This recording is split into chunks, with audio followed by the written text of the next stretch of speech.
उस आदमी ने एक बोतल जहर डाला, ये प्रार्थना करते हुए कि गिद्ध उसके बेटे के शरीर को नोच न खाएं। लेकिन जाने के बाद भी एक गिद्ध लड़के पर आ बैठा और उसे जोर से चोंच मारने लगा।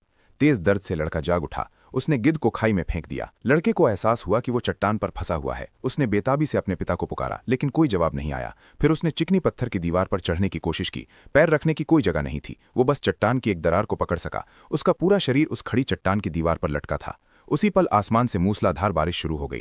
चट्टानें बेहद फिसलन भरी हो गईं।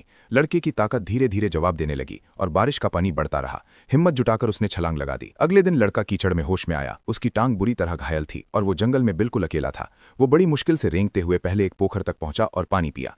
थोड़ी देर आराम करने के बाद उसने जूते उतारे तो देखा कि उसका पैर बुरी तरह सूजा हुआ था। उसने अपना पैर दो पत्थरों के बीच फंसाया और जोर से मोड़कर वापस जगह पर बिठाया। उसने कुछ टहनियां ढूंढकर टखने को स्थिर किया और एक साधारण पट्टी बना ली। दर्द सहते हुए वो काफी देर तक चलता रहा और आखिरकार चट्टान की चोटी पर पहुंच गया।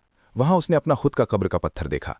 लड़का समझ गया कि उसे बचाने कोई नहीं आएगा। वो बेबसी से जमीन पर गिर पड़ा। अचानक उसे भेड़ियों की आवाजें सुनाई दी। भेड़ियों का एक झुंड तेजी से उसकी तरफ आ रहा था। वो बस पीछे हट सकता था। भेड़िए लगातार उसका पीछा करते रहे। उसने एक पेड़ पर चढ़कर छुपने की कोशिश की, लेकिन एक भेड़िए ने उसकी टांग दबोच ली। उसने खंजर निकाला और भेड़िए को मार दिया। संकट कुछ देर के लिए टल गया। हालांकि भेड़िए पेड़ के नीचे चक्कर लगाते रहे, जब तक कि भोर होते होते वे तितर बितर नहीं हो गए। सिर्फ घायल भेड़िया वहीं रहा। लड़के ने एक लाठी और अपने चाकू से एक भाला बनाया। वो धीरे धीरे भेड़िए के पास पहुंचा, भाला उठाया और वार करने को तैयार हुआ, लेकिन भेड़िए ने आंखें खोल दी। एक दर्दनाक मन की जद्दोजहद के बाद उसने ये इरादा छोड़ दिया।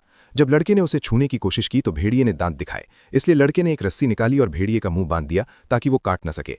वो भेड़िए को उठाकर एक झील तक ले गया और उसका जख्म साफ किया। फिर वे दोनों एक गुफा में साथ रहे। कुछ दिनों की देखभाल के बाद लड़के ने कबीले में वापस जाने का फैसला किया। जाने से पहले उसने भेड़िए से विदा ली, लेकिन जैसे ही उसने वापसी का सफर शुरू किया, भेड़िया उसके ठीक बगल में चलने लगा। लड़के ने कितनी भी बार उसे भगाने की कोशिश की, वो जाने को तैयार नहीं था और इस तरह उन दोनों ने साथ मिलकर आगे का सफर तय करने का फैसला किया।